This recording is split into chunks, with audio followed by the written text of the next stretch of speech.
માં ગંગા સતી એમ બોલ્યા છે કે હે બેટા પાનબાઈ, અશુદ્ધ કર્મ હોય ને છોડી દેવું. તો આપણને બધા શુદ્ધિ વાળું કહ્યું, કોઈને આહુડું ન પડાવી શુદ્ધિ,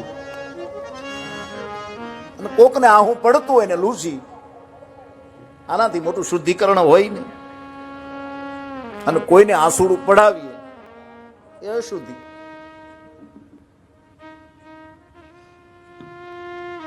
આવો મજાનો તડકો પડે છે સ્વામી. આખા નિકોલમાં તો જાજમ ન પાથરે કી, પણ 2-5 જણા ઉઘાડા પગે મળે અને ચપ્પલ તો લઈ દે.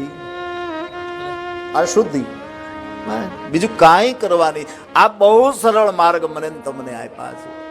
આવું માં ગંગા સતી, પાનબાઈ અને કહળસંગ બાપુનું જીવન હતું. એવા જીવન છે, જીવન કવનની વાત. એટલે આપણે ત્યાં ગુરુપદ થી જાણીતું છે. એટલે શરૂઆત માં ગંગા સતીના જીવનથી કરી છે. પણ આ એ ક્રમ મુજબ આપણી જે ચોપાયું હોય છે, હા, એનું પઠન તો કરવું જ રહ્યું. કારણ કે કોઈ પણ વસ્તુ, જો એક ચોખવટ કરી દઉં તમને, ભાગવત હોય તો એમાં શુક કહેવાના હોય,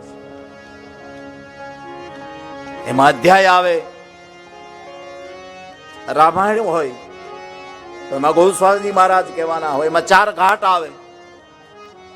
આ કથા એવી છે કે જે જીવન જીવા છે એનું કથન કરવાનું, એનું મનોમંથન કરવાનું.